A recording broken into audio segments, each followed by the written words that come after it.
Chapter 34. The Colosseum. Franz had so managed his route that during the ride to the Colosseum they passed not a single ancient ruin, so that no preliminary impression interfered to mitigate the colossal proportions of the gigantic building they came to admire. The road selected was a continuation of the Via Sistina, then by cutting off the right angle of the street in which stands Santa Maria Maggiore and proceeding by the Via Urbana and San Pietro in Vincoli, the travelers would find themselves directly opposite the Colosseum. This itinerary possessed another great advantage, that of leaving Franz at full liberty to indulge his deep reverie upon the subject of Signor Pastrini's story, in which his mysterious host of Monte Cristo was so strangely mixed up.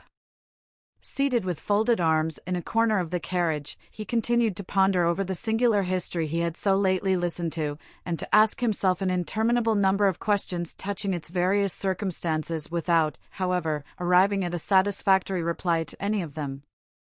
One fact more than the rest brought his friend Sinbad the sailor back to his recollection, and that was the mysterious sort of intimacy that seemed to exist between the brigands and the sailors, and Pastrini's account of Vampa's having found refuge on board the vessels of smugglers and fishermen reminded Franz of the two Corsican bandits he had found supping so amicably with the crew of the little yacht, which had even deviated from its course and touched at Porto Vecchio for the sole purpose of landing them. The very name assumed by his host of Monte Cristo and again repeated by the landlord of the Hotel de Londres abundantly proved to him that his island friend was playing his philanthropic part on the shores of Piombino, Civitavecchia, Ostia, and Gaeta, as on those of Corsica, Tuscany, and Spain, and further, Franz bethought him of having heard his singular entertainer speak both of Tunis and Palermo, proving thereby how largely his circle of acquaintances extended. But however the mind of the young man might be absorbed in these reflections, they were at once dispersed at the sight of the dark frowning ruins of the stupendous Colosseum, through the various openings of which the pale moonlight played and flickered like the unearthly gleam from the eyes of the wandering dead. The carriage stopped near the Meta Sudans, the door was opened, and the young men, eagerly alighting, found themselves opposite a cicerone, who appeared to have sprung up from the ground, so unexpected was his appearance.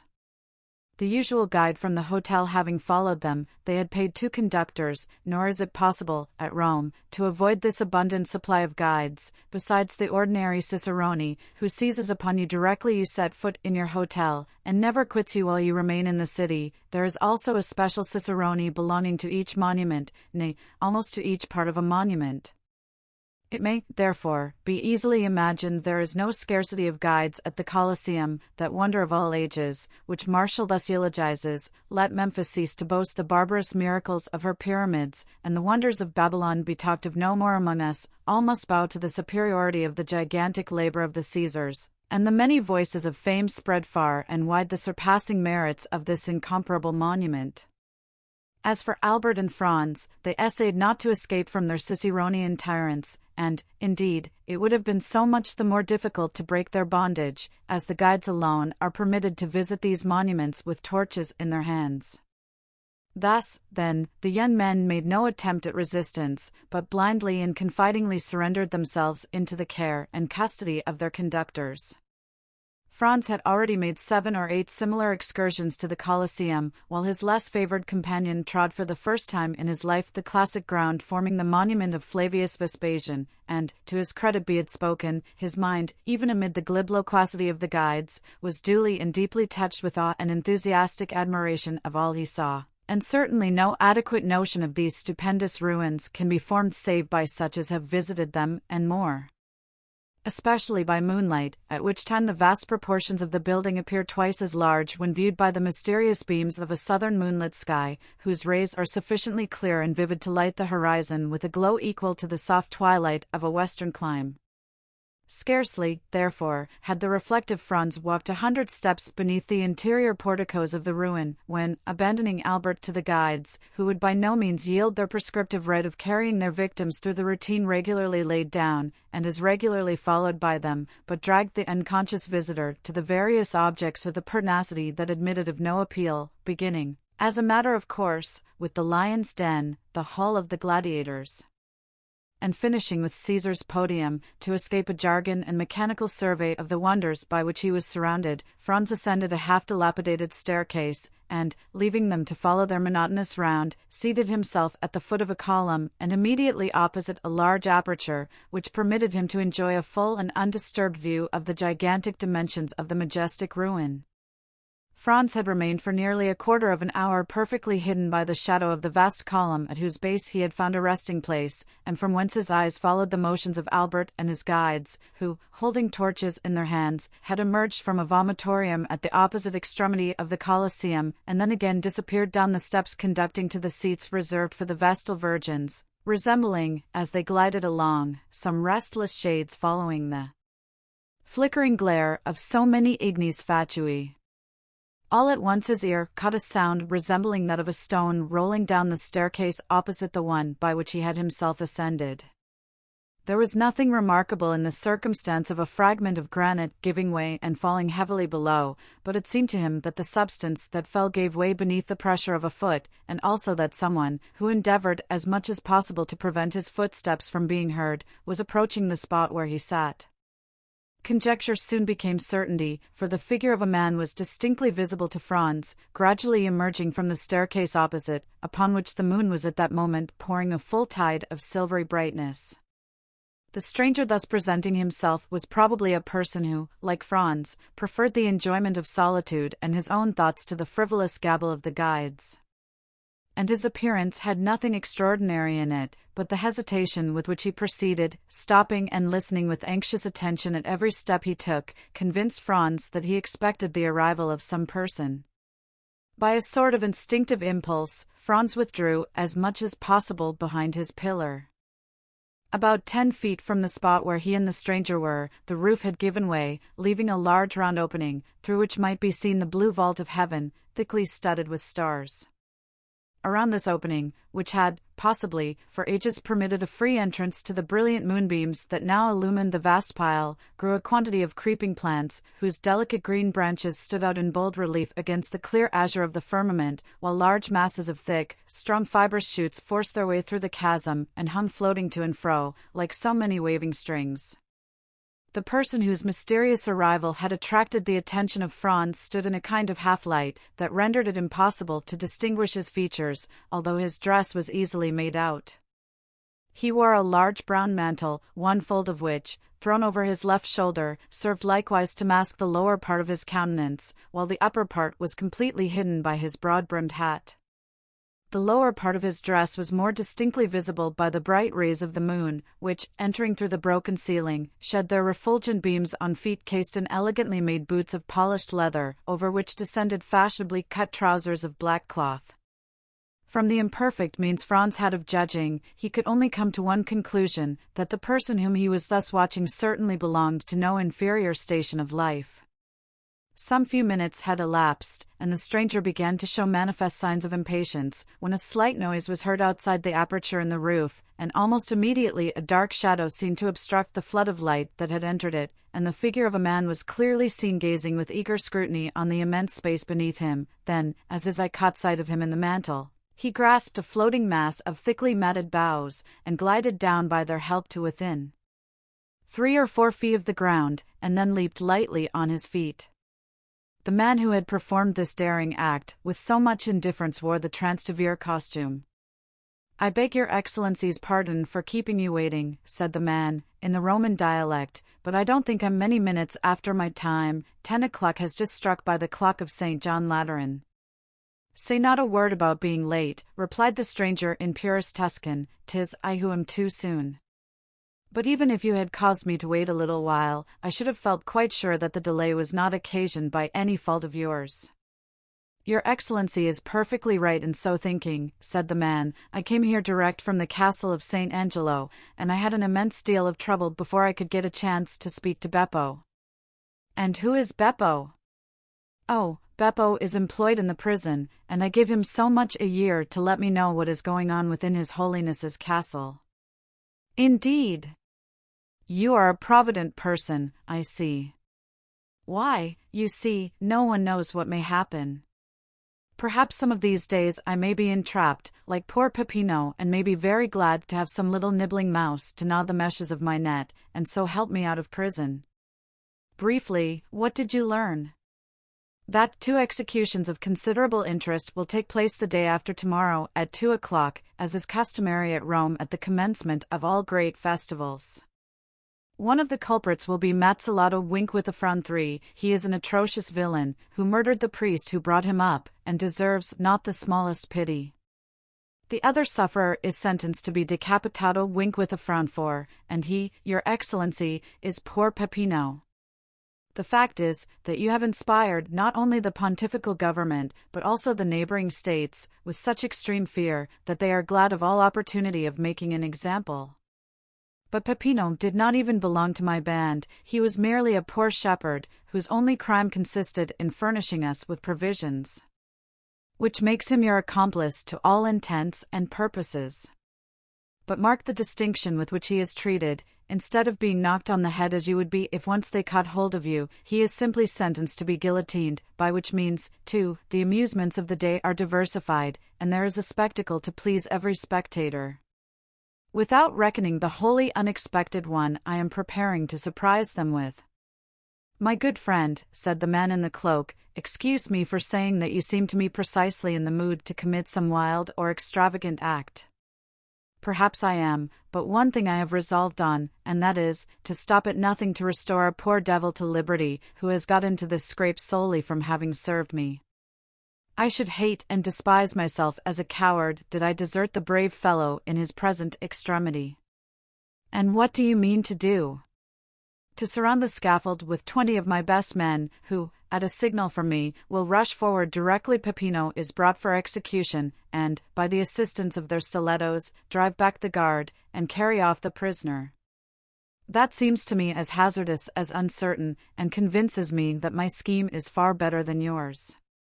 And what is your Excellency's project? Just this. I will so advantageously bestow 2,000 piastres, that the person receiving them shall obtain a respite till next year for Peppino, and during that year, another skilfully placed 1,000 piastres will afford him the means of escaping from his prison. And do you feel sure of succeeding? Pardieu, exclaimed the man in the cloak, suddenly expressing himself in French. What did your Excellency say? Inquired the other. I said, my good fellow, that I would do more single-handed by the means of gold than you and all your troop could effect with stilettos, pistols, carbines, and blunderbusses included. Leave me, then, to act, and have no fears for the result. At least, there can be no harm in myself and party being in readiness, in case your Excellency should fail. None whatever. Take what precautions you please, if it is any satisfaction to you to do so, but rely upon my obtaining the reprieve I seek. Remember, the execution is fixed for the day after tomorrow, and that you have but 1 day to work in. And what of that?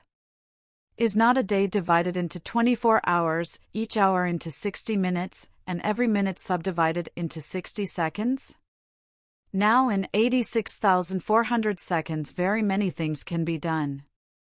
And how shall I know whether your Excellency has succeeded or not? Oh, that is very easily arranged. I have engaged the 3 lower windows at the Café Rospoli. Should I have obtained the requisite pardon for Peppino, the 2 outside windows will be hung with yellow damasks, and the center with white, having a large cross in red marked on it. And whom will you employ to carry the reprieve to the officer directing the execution? Send one of your men, disguised as a penitent friar, and I will give it to him. His dress will procure him the means of approaching the scaffold itself, and he will deliver the official order to the officer, who, in his turn, will hand it to the executioner. In the meantime, it will be as well to acquaint Peppino with what we have determined on, if it be only to prevent his dying of fear or losing his senses, because in either case a very useless expense will have been incurred. Your Excellency, said the man, you are fully persuaded of my entire devotion to you, are you not? Nay, I flatter myself that there can be no doubt of it, replied the cavalier in the cloak. Well, then, only fulfill your promise of rescuing Peppino, and henceforward you shall receive not only devotion, but the most absolute obedience from myself and those under me that one human being can render to another. Have a care how far you pledge yourself, my good friend, for I may remind you of your promise at some, perhaps, not very distant period, when I, in my turn, may require your aid and influence. Let that day come sooner or later. Your Excellency will find me what I have found you in this my heavy trouble, and if from the other end of the world you but write me word to do such or such a thing, you may regard it as done, for done it shall be, on the word and faith of— Hush, interrupted the stranger, I hear a noise. 'Tis some travelers, who are visiting the Colosseum by torchlight. 'Twere better we should not be seen together. Those guides are nothing but spies, and might possibly recognize you, and, however I may be honored by your friendship, my worthy friend, if once the extent of our intimacy were known, I am sadly afraid both my reputation and credit would suffer thereby. Well, then, if you obtain the reprieve? The middle window at the Café Rose Polly will be hung with white damask, bearing a red cross. And if you fail? Then all 3 windows will have yellow draperies. And then? And then, my good fellow, use your daggers in any way you please, and I further promise you to be there as a spectator of your prowess. We understand each other perfectly, then. Adieu, Your Excellency, depend upon me as firmly as I do upon you. Saying these words, the Transteverin disappeared down the staircase, while his companion, muffling his features more closely than before in the folds of his mantle, passed almost close to Franz, and descended to the arena by an outward flight of steps. The next minute, Franz heard himself called by Albert, who made the lofty building re-echo with the sound of his friend's name. Franz, however, did not obey the summons till he had satisfied himself that the 2 men whose conversation he had overheard were at a sufficient distance to prevent his encountering them in his descent. In 10 minutes after the strangers had departed, Franz was on the road to the Piazza di Spagna, listening with studied indifference to the learned dissertation delivered by Albert, after the manner of Pliny and Calpurnius, touching the iron-pointed nets used to prevent the ferocious beasts from springing on the spectators. Franz let him proceed without interruption, and, in fact, did not hear what was said. He longed to be alone, and free to ponder over all that had occurred. One of the 2 men, whose mysterious meeting in the Colosseum he had so unintentionally witnessed, was an entire stranger to him, but not so the other, and though Franz had been unable to distinguish his features, from his being either wrapped in his mantle or obscured by the shadow, the tones of his voice had made too powerful an impression on him the first time he had heard them for him ever again to forget them, hear them when or where he might. It was more especially when this man was speaking in a manner half jesting, half bitter, that Franz's ear recalled most vividly the deep sonorous, yet well-pitched voice that had addressed him in the grotto of Monte Cristo, and which he heard for the second time amid the darkness and ruined grandeur of the Colosseum. And the more he thought, the more entire was his conviction that the person who wore the mantle was no other than his former host and entertainer, Sinbad the sailor. Under any other circumstances, Franz would have found it impossible to resist his extreme curiosity to know more of so singular a personage, and with that intent have sought to renew their short acquaintance, but in the present instance, the confidential nature of the conversation he had overheard made him, with propriety, judge that his appearance at such a time would be anything but agreeable. As we have seen, therefore, he permitted his former host to retire without attempting a recognition, but fully promising himself a rich indemnity for his present forbearance should chance afford him another opportunity. In vain did Franz endeavor to forget the many perplexing thoughts which assailed him, in vain did he court the refreshment of sleep. Slumber refused to visit his eyelids, and the night was passed in feverish contemplation of the chain of circumstances tending to prove the identity of the mysterious visitant to the Colosseum with the inhabitant of the grotto of Monte Cristo, and the more he thought, the firmer grew his opinion on the subject. Worn out at length, he fell asleep at daybreak, and did not awake till late. Like a genuine Frenchman, Albert had employed his time in arranging for the evening's diversion. He had sent to engage a box at the Teatro Argentina, and Franz, having a number of letters to write, relinquished the carriage to Albert for the whole of the day. At 5 o'clock Albert returned, delighted with his day's work. He had been occupied in leaving his letters of introduction, and had received in return more invitations to balls and routs than it would be possible for him to accept, besides this, he had seen, as he called it, all the remarkable sights at Rome. Yes, in a single day he had accomplished what his more serious-minded companion would have taken weeks to effect. Neither had he neglected to ascertain the name of the piece to be played that night at the Teatro Argentina, and also what performers appeared in it. The opera of Parisina was announced for representation, and the principal actors were Coselli, Moriani, and La Specchia. The young men, therefore, had reason to consider themselves fortunate in having the opportunity of hearing one of the best works by the composer of Lucia di Lammermoor, supported by three of the most renowned vocalists of Italy. Albert had never been able to endure the Italian theatres, with their orchestras from which it is impossible to see, and the absence of balconies, or open boxes. All these defects pressed hard on a man who had had his stall at the Bouffes, and had shared a lower box at the opera. Still, in spite of this, Albert displayed his most dazzling and effective costumes each time he visited the theatres, but, alas, his elegant toilet was wholly thrown away, and one of the most worthy representatives of Parisian fashion had to carry with him the mortifying reflection that he had nearly overrun Italy without meeting with a single adventure.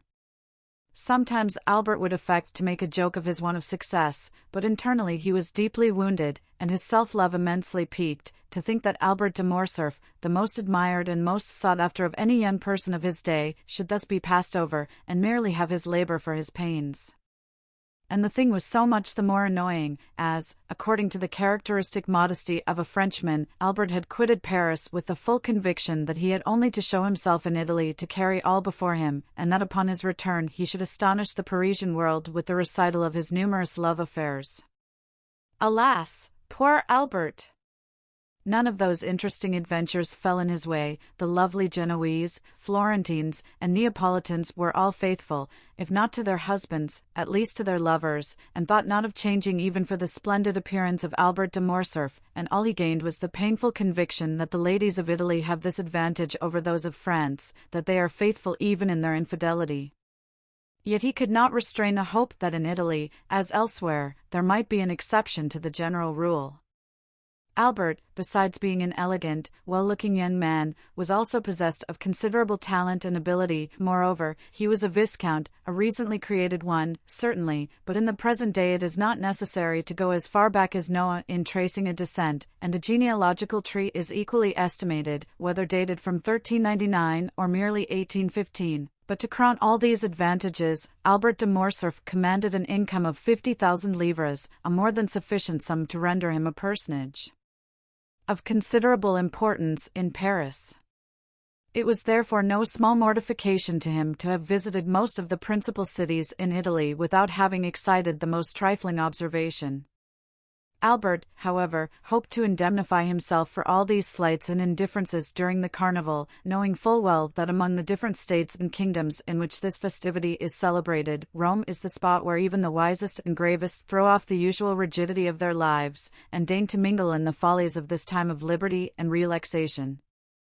The carnival was to commence on the morrow, therefore Albert had not an instant to lose in setting forth the programme of his hopes, expectations, and claims to notice. With this design he had engaged a box in the most conspicuous part of the theatre, and exerted himself to set off his personal attractions by the aid of the most rich and elaborate toilet.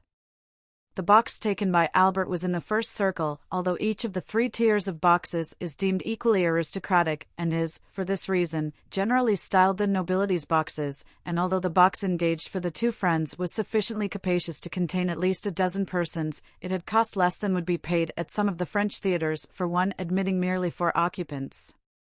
Another motive had influenced Albert's selection of his seat, who knew but that, thus advantageously placed, he might not in truth attract the notice of some fair Roman, and an introduction might ensue that would procure him the offer of a seat in a carriage, or a place in a princely balcony, from which he might behold the gaieties of the carnival? These united considerations made Albert more lively and anxious to please than he had hitherto been. Totally disregarding the business of the stage, he leaned from his box and began attentively scrutinizing the beauty of each pretty woman, aided by a powerful opera glass. But, alas, this attempt to attract notice wholly failed. Not even curiosity had been excited, and it was but too apparent that the lovely creatures, into whose good graces he was desirous of stealing, were all so much engrossed with themselves, their lovers, or their own thoughts, that they had not so much as noticed him or the manipulation of his glass. The truth was that the anticipated pleasures of the carnival, with the Holy Week that was to succeed it, so filled every fair breast as to prevent the least attention being bestowed even on the business of the stage. The actors made their entries and exits unobserved or unthought of. At certain conventional moments, the spectators would suddenly cease their conversation, or rouse themselves from their musings, to listen to some brilliant effort of Moriani's, a well-executed recitative by Coselli, or to join in loud applause at the wonderful powers of La Specchia. But that momentary excitement over, they quickly relapsed into their former state of preoccupation or interesting conversation. Towards the close of the first act, the door of a box, which had been hitherto vacant, was opened. A lady entered to whom Franz had been introduced in Paris, where indeed he had imagined she still was. The quick eye of Albert caught the involuntary start with which his friend beheld the new arrival, and, turning to him, he said hastily, "Do you know the woman who has just entered that box?" "Yes, what do you think of her?" "Oh, she is perfectly lovely. What a complexion! And such magnificent hair." "Is she French?" "No, a Venetian." "And her name is Countess G." "Ah, I know her by name," exclaimed Albert. "She is said to possess as much wit and cleverness as beauty. I was to have been presented to her when I met her at Madame Villefort's ball."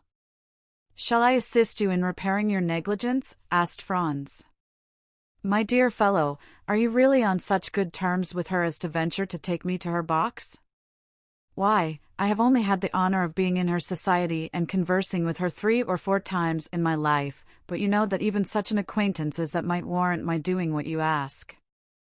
At that instant, the Countess perceived Franz, and graciously waved her hand to him, to which he replied by a respectful inclination of the head. "Upon my word," said Albert, "you seem to be on excellent terms with the beautiful Countess." "You are mistaken in thinking so," returned Franz calmly, "but you merely fall into the same error which leads so many of our countrymen to commit the most egregious blunders. I mean that of judging the habits and customs of Italy and Spain by our Parisian notions. Believe me, nothing is more fallacious than to form any estimate of the degree of intimacy you may suppose existing among persons by the familiar terms they seem upon. There is a similarity of feeling at this instant between ourselves and the Countess, nothing more." "Is there, indeed, my good fellow? Pray tell me, is it sympathy of heart?" "No, of taste," continued Franz gravely. "And in what manner has this congeniality of mind been evinced?" "By the Countess's visiting the Colosseum, as we did last night, by moonlight, and nearly alone." "You were with her, then?" "I was." "And what did you say to her?" "Oh, we talked of the illustrious dead of whom that magnificent ruin is a glorious monument." "Upon my word," cried Albert, "you must have been a very entertaining companion alone, or all but alone, with a beautiful woman in such a place of sentiment as the Colosseum, and yet to find nothing better to talk about than the dead. All I can say is, if ever I should get such a chance, the living should be my theme. And you will probably find your theme ill-chosen." "But," said Albert, breaking in upon his discourse, "never mind the past, let us only remember the present. Are you not going to keep your promise of introducing me to the fair subject of our remarks?" "Certainly, directly the curtain falls on the stage. What a confounded long time this first act lasts! I believe, on my soul, that they never mean to finish it." "Oh, yes, they will. Only listen to that charming finale. How exquisitely Coselli sings his part. But what an awkward, inelegant fellow he is. Well, then, what do you say to La Specchia? Did you ever see anything more perfect than her acting? Why, you know, my dear fellow, when one has been accustomed to Malibran and Sontag, such singers as these don't make the same impression on you they perhaps do on others. At least, you must admire Moriani's style and execution. I never fancied men of his dark, ponderous appearance singing with a voice like a woman's." "My good friend," said Franz, turning to him, while Albert continued to point his glass at every box in the theater, "you seem determined not to approve. You are really too difficult to please." The curtain at length fell on the performances, to the infinite satisfaction of the Viscount of Morcerf, who seized his hat, rapidly passed his fingers through his hair, arranged his cravat and wristbands, and signified to Franz that he was waiting for him to lead the way.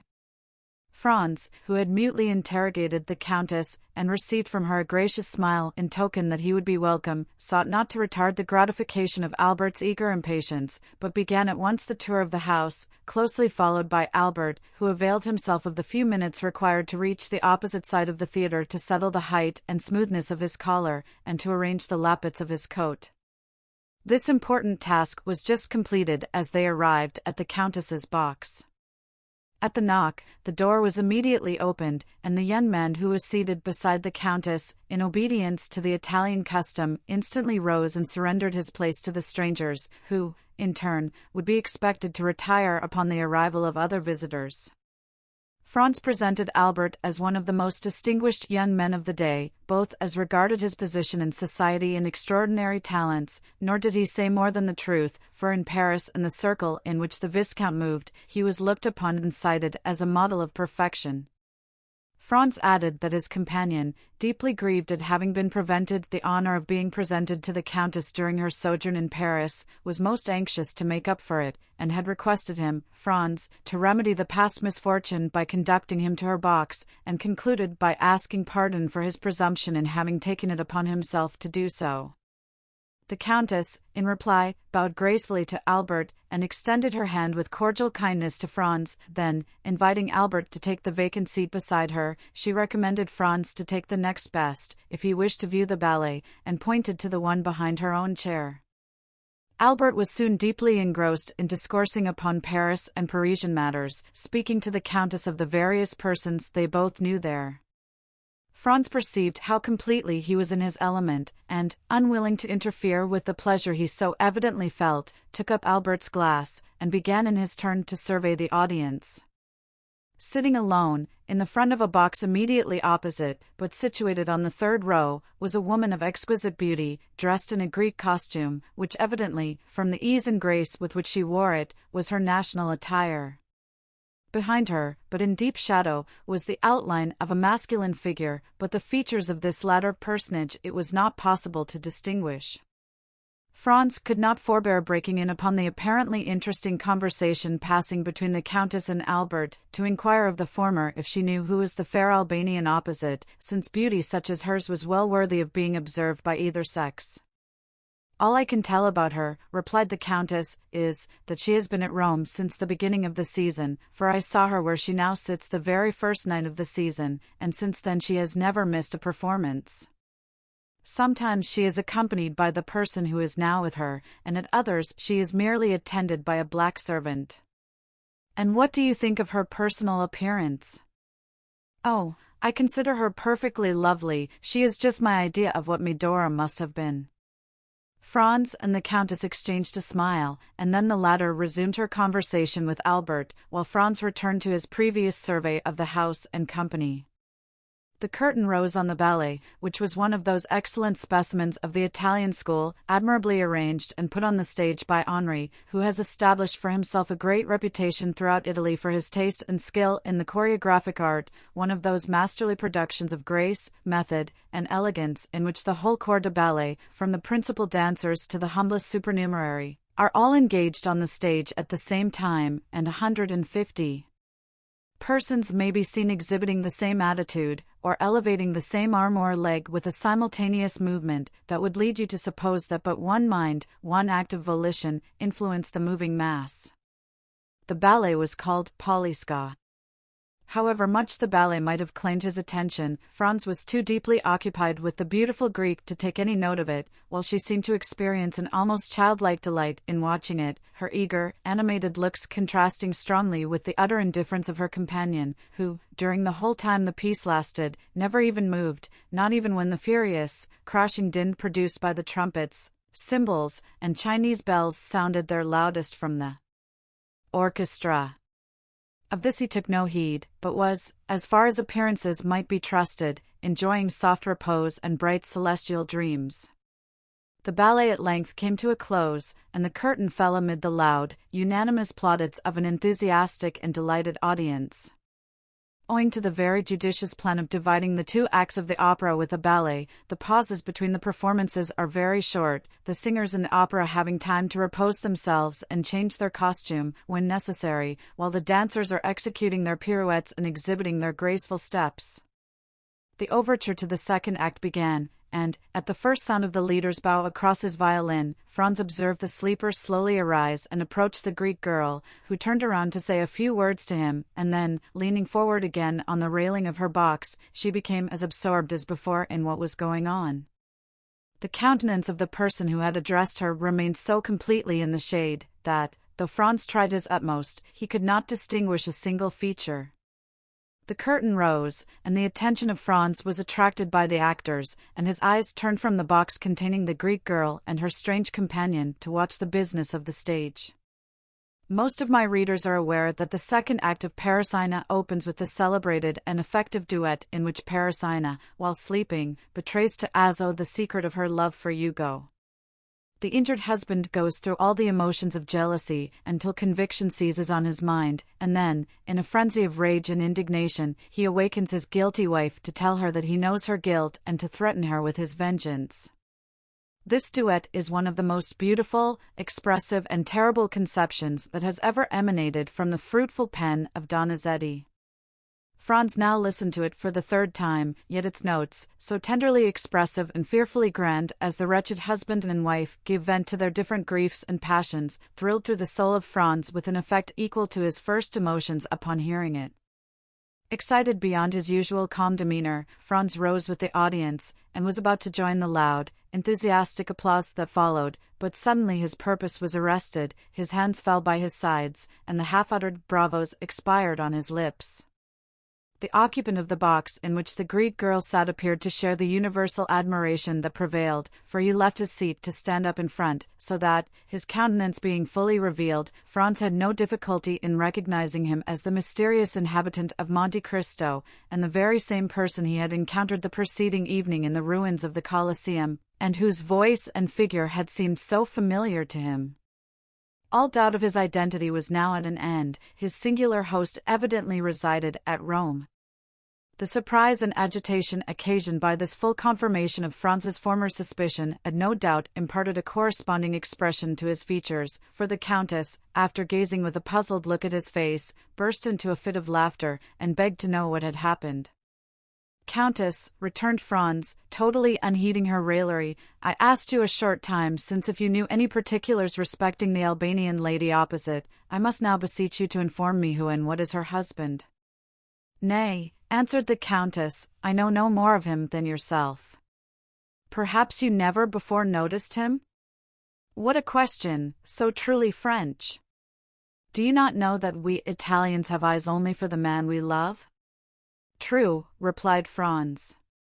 "All I can say is," continued the Countess, taking up the lorgnette, and directing it toward the box in question, "that the gentleman, whose history I am unable to furnish, seems to me as though he had just been dug up. He looks more like a corpse permitted by some friendly grave digger to quit his tomb for a while, and revisit this earth of ours, than anything human. How ghastly pale he is!" "Oh, he is always as colorless as you now see him," said Franz. "Then you know him?" almost screamed the Countess. "Oh, pray do, for heaven's sake, tell us all about. Is he a vampire, or a resuscitated corpse, or what? I fancy I have seen him before, and I even think he recognizes me."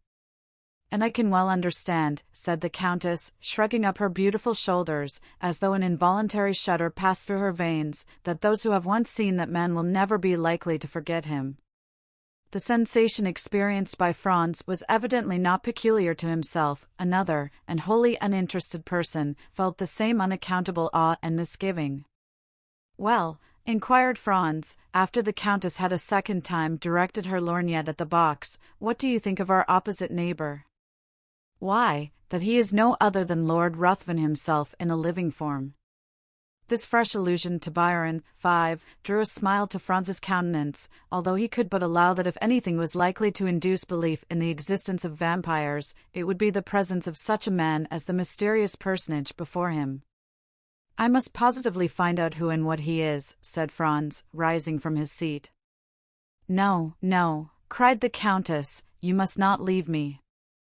I depend upon you to escort me home." "Oh, indeed, I cannot permit you to go." "Is it possible," whispered Franz, "that you entertain any fear?" "I'll tell you," answered the Countess. Byron had the most perfect belief in the existence of vampires, and even assured me that he had seen them. The description he gave me perfectly corresponds with the features and character of the man before us. Oh, he is the exact personification of what I have been led to expect. The coal-black hair, large bright, glittering eyes, in which a wild, unearthly fire seems burning, the same ghastly paleness. Then observe, too, that the woman with him is altogether unlike all others of her sex. She is a foreigner, a stranger. Nobody knows who she is, or where she comes from. No doubt she belongs to the same horrible race he does, and is, like himself, a dealer in magical arts. I entreat of you not to go near him, at least tonight, and if tomorrow your curiosity still continues as great, pursue your researches if you will, but tonight you neither can nor shall. For that purpose I mean to keep you all to myself." Franz protested he could not defer his pursuit till the following day, for many reasons. "Listen to me," said the Countess, "and do not be so very headstrong. I am going home. I have a party at my house tonight, and therefore cannot possibly remain till the end of the opera. Now, I cannot for one instant believe you so devoid of gallantry as to refuse a lady your escort when she even condescends to ask you for it." There was nothing else left for Franz to do but to take up his hat, open the door of the box, and offer the Countess his arm. It was quite evident, by her manner, that her uneasiness was not feigned, and Franz himself could not resist a feeling of superstitious dread, so much the stronger in him, as it arose from a variety of corroborative recollections, while the terror of the Countess sprang from an instinctive belief, originally created in her mind by the wild tales she had listened to till she believed them truths. Franz could even feel her arm tremble as he assisted her into the carriage. Upon arriving at her hotel, Franz perceived that she had deceived him when she spoke of expecting company. On the contrary, her own return before the appointed hour seemed greatly to astonish the servants. "Excuse my little subterfuge," said the Countess, in reply to her companion's half-reproachful observation on the subject, "but that horrid man had made me feel quite uncomfortable, and I longed to be alone, that I might compose my startled mind." Franz essayed to smile. "Nay," said she, "do not smile, it ill accords with the expression of your countenance, and I am sure it does not spring from your heart. However, promise me one thing." "What is it?" "Promise me, I say." "I will do anything you desire, except relinquish my determination of finding out who this man is. I have more reasons than you can imagine for desiring to know who he is, from whence he came, and whither he is going.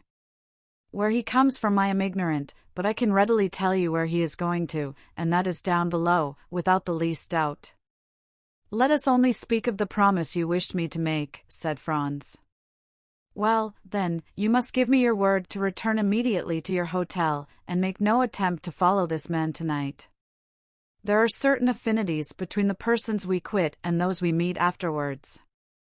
For heaven's sake, do not serve as a conductor between that man and me. Pursue your chase after him tomorrow as eagerly as you please, but never bring him near me, if you would not see me die of terror. And now, good night, go to your rooms, and try to sleep away all recollections of this evening. For my own part, I am quite sure I shall not be able to close my eyes." So saying, the Countess quitted Franz, leaving him unable to decide whether she were merely amusing herself at his expense, or whether her fears and agitations were genuine. Upon his return to the hotel, Franz found Albert in his dressing gown and slippers, listlessly extended on a sofa, smoking a cigar. "My dear fellow," cried he, springing up, "is it really you? Why, I did not expect to see you before tomorrow. My dear Albert, replied Franz, I am glad of this opportunity to tell you, once and forever, that you entertain a most erroneous notion concerning Italian women. I should have thought the continual failures you have met with in all your own love affairs might have taught you better by this time. Upon my soul, these women would puzzle the very devil to read them aright. Why, here, they give you their hand, they press yours in return, they keep up a whispering conversation, permit you to accompany them home. Why, if a Parisian were to indulge in a quarter of these marks of flattering attention, her reputation would be gone forever. And the very reason why the women of this fine country, where sounds the SI, as Dante writes, put so little restraint on their words and actions, is because they live so much in public, and have really nothing to conceal. Besides, you must have perceived that the Countess was really alarmed. At what? At the sight of that respectable gentleman sitting opposite to us in the same box with the lovely Greek girl? Now, for my part, I met them in the lobby after the conclusion of the piece, and hang me, if I can guess where you took your notions of the other world from. I can assure you that this hobgoblin of yours is a deuced fine-looking fellow, admirably dressed. Indeed, I feel quite sure, from the cut of his clothes, they are made by a first-rate Paris tailor, probably Blin or Human. He was rather too pale, certainly, but then, you know, paleness is always looked upon as a strong proof of aristocratic descent and distinguished breeding. Franz smiled, for he well remembered that Albert particularly prided himself on the entire absence of color in his own complexion. Well, that tends to confirm my own ideas, said Franz, that the Countess's suspicions were destitute alike of sense and reason. Did he speak in your hearing? And did you catch any of his words? I did, but they were uttered in the Romaic dialect. I knew that from the mixture of Greek words. I don't know whether I ever told you that when I was at college I was rather strong in Greek. He spoke the Romaic language, did he? I think so. That settles it, murmured Franz. 'Tis he, past all doubt. What do you say? Nothing. But tell me, what were you thinking about when I came in? Oh, I was arranging a little surprise for you. Indeed. Of what nature? Why, you know it is quite impossible to procure a carriage. Certainly, and I also know that we have done all that human means afforded to endeavor to get one. Now, then, in this difficulty a bright idea has flashed across my brain. Franz looked at Albert as though he had not much confidence in the suggestions of his imagination. I tell you what, Franz, cried Albert, you deserve to be called out for such a misgiving and incredulous glance as that you were pleased to bestow on me just now. And I promise to give you the satisfaction of a gentleman if your scheme turns out as ingenious as you assert. Well, then, hearken to me. I listen. You agree, do you not, that obtaining a carriage is out of the question? I do. Neither can we procure horses? True, we have offered any sum, but have failed. Well, now, what do you say to a cart? I dare say such a thing might be had. Very possibly. And a pair of oxen? As easily found as the cart. Then you see, my good fellow, with a cart and a couple of oxen our business can be managed. The cart must be tastefully ornamented, and if you and I dress ourselves as Neapolitan reapers, we may get up a striking tableau, after the manner of that splendid picture by Leopold Robert. It would add greatly to the effect if the Countess would join us in the costume of a peasant from Pozzoli or Sorrento. Our group would then be quite complete, more especially as the Countess is quite beautiful enough to represent a Madonna. Well, said Franz, this time, Albert, I am bound to give you credit for having hit upon a most capital idea. And quite a national one, too, replied Albert with gratified pride. A mere mask borrowed from our own festivities. Ha, ye Romans! You thought to make us, unhappy strangers, trot at the heels of your processions, like so many lazzaroni, because no carriages or horses are to be had in your beggarly city. But you don't know us, when we can't have one thing we invent another. And have you communicated your triumphant idea to anybody? Only to our host. Upon my return home I sent for him, and I then explained to him what I wished to procure. He assured me that nothing would be easier than to furnish all I desired. One thing I was sorry for, when I bade him have the horns of the oxen gilded, he told me there would not be time, as it would require 3 days to do that, so you see we must do without this little superfluity. And where is he now? Who? Our host. Gone out in search of our equipage. By tomorrow it might be too late. Then he will be able to give us an answer tonight. Oh, I expect him every minute. At this instant the door opened, and the head of Signor Pastrini appeared. Permesso? Inquired he. Certainly, certainly, cried Franz. Come in, my host. Now, then, asked Albert eagerly, have you found the desired cart and oxen? Better than that, replied Signor Pastrini, with the air of a man perfectly well satisfied with himself. Take care, my worthy host, said Albert, better is a sure enemy to well. Let your excellencies only leave the matter to me, returned Signor Pastrini in a tone indicative of unbounded self-confidence. But what have you done? Asked Franz. Speak out, there's a worthy fellow. Your excellencies are aware, responded the landlord, swelling with importance, that the Count of Monte Cristo is living on the same floor with yourselves. I should think we did know it, exclaimed Albert, since it is owing to that circumstance that we are packed into these small rooms, like 2 poor students in the back streets of Paris. When, then, the Count of Monte Cristo, hearing of the dilemma in which you are placed, has sent to offer you seats in his carriage and 2 places at his windows in the Palazzo Rospoli. The friends looked at each other with unutterable surprise. But do you think, asked Albert, that we ought to accept such offers from a perfect stranger? What sort of person is this Count of Monte Cristo? Asked Franz of his host. A very great nobleman, but whether Maltese or Sicilian I cannot exactly say, but this I know, that he is noble as a Borghese and rich as a gold mine. It seems to me, said Franz, speaking in an undertone to Albert, that if this person merited the high panegyrics of our landlord, he would have conveyed his invitation through another channel, and not permitted it to be brought to us in this unceremonious way. He would have written, or, at this instant, someone knocked at the door. Come in, said Franz. A servant, wearing a livery of considerable style and richness, appeared at the threshold, and, placing 2 cards in the landlord's hands, who forthwith presented them to the 2 young men, he said, Please to deliver these, from the Count of Monte Cristo to Viscount Albert de Morcerf and M. Franz d'Épinay.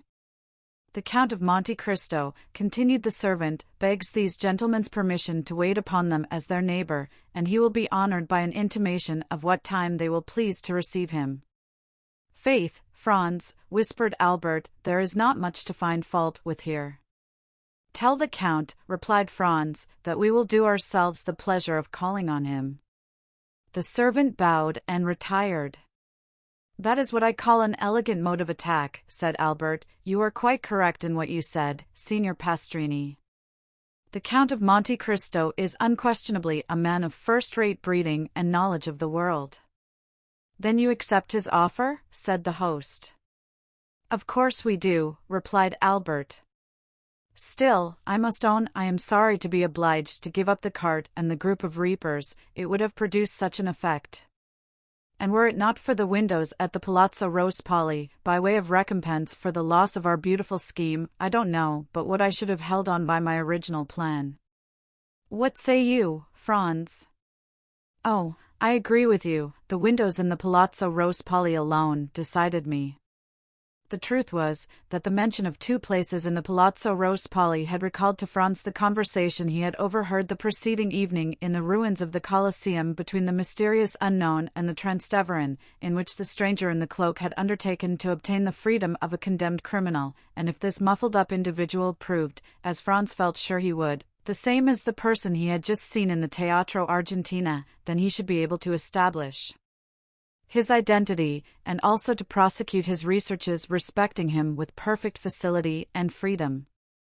Franz passed the night in confused dreams respecting the 2 meetings he had already had with his mysterious tormentor, and in waking speculations as to what the morrow would produce. The next day must clear up every doubt, and unless his near neighbor and would-be friend, the Count of Monte Cristo, possessed the ring of Gyges, and by its power was able to render himself invisible, it was very certain he could not escape this time. 8 o'clock found Franz up and dressed, while Albert, who had not the same motives for early rising, was still soundly asleep. The first act of Franz was to summon his landlord, who presented himself with his accustomed obsequiousness.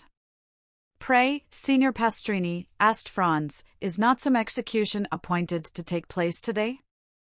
"Yes, Your Excellency, but if your reason for inquiry is that you may procure a window to view it from, you are much too late."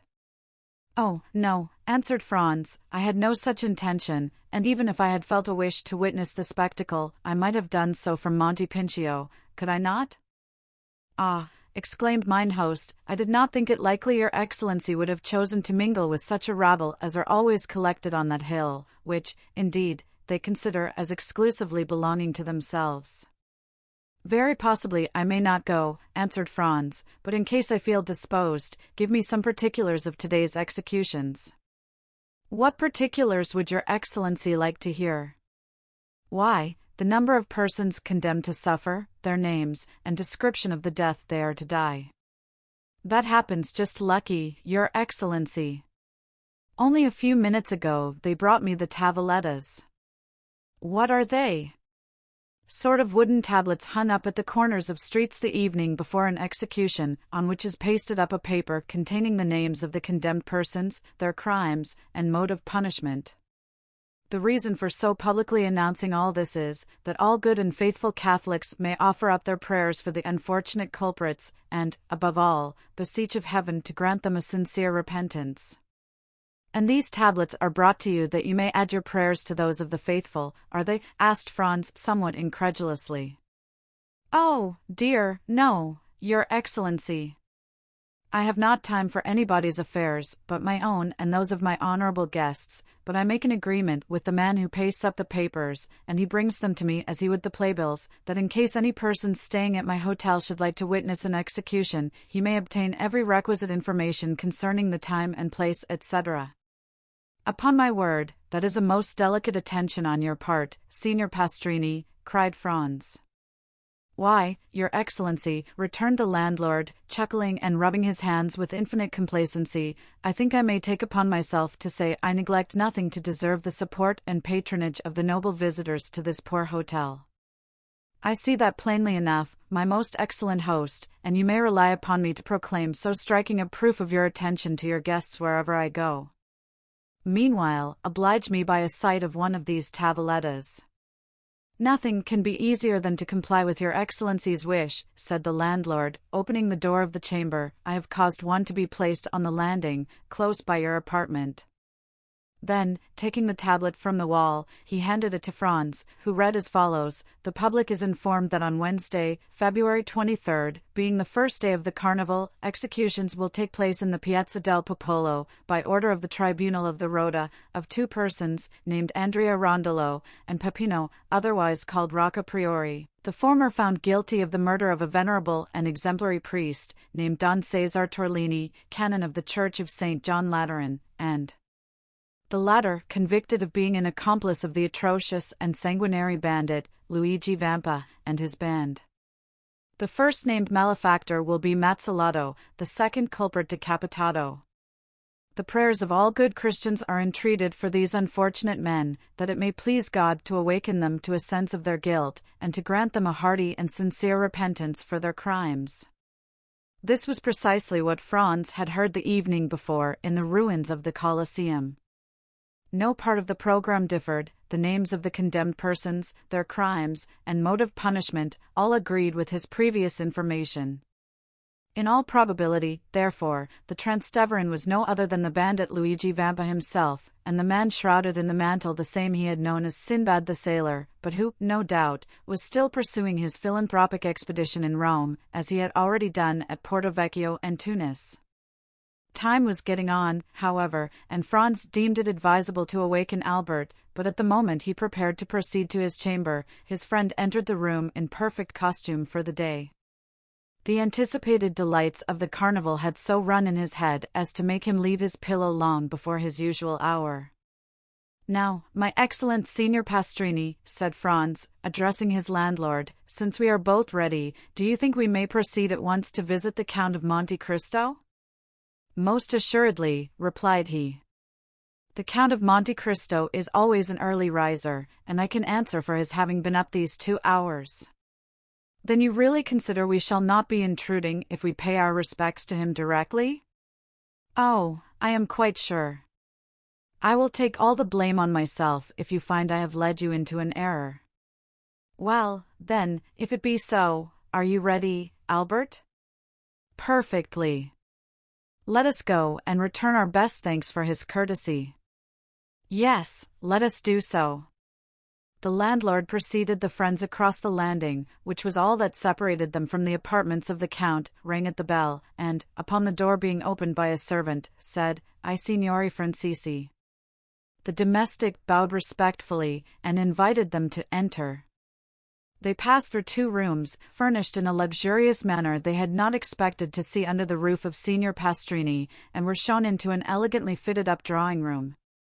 The richest Turkey carpets covered the floor, and the softest and most inviting couches, easy-chairs, and sofas offered their high-piled and yielding cushions to such as desired repose or refreshment. Splendid paintings by the first masters were ranged against the walls, intermingled with magnificent trophies of war, while heavy curtains of costly tapestry were suspended before the different doors of the room. "If your excellencies will please to be seated," said the man, "I will let the Count know that you are here." And with these words he disappeared behind one of the tapestried portieres. As the door opened, the sound of a guzla reached the ears of the young men, but was almost immediately lost, for the rapid closing of the door merely allowed one rich swell of harmony to enter. Franz and Albert looked inquiringly at each other, then at the gorgeous furnishings of the apartment. Everything seemed more magnificent at a second view than it had done at their first rapid survey. "Well," said Franz to his friend, "what think you of all this?" "Why, upon my soul, my dear fellow, it strikes me that our elegant and attentive neighbor must either be some successful stock-jobber who has speculated in the fall of the Spanish funds, or some prince traveling incognito." "Hush, hush," replied Franz, "we shall ascertain who and what he is. He comes." As Franz spoke, he heard the sound of a door turning on its hinges, and almost immediately afterwards the tapestry was drawn aside, and the owner of all these riches stood before the 2 young men.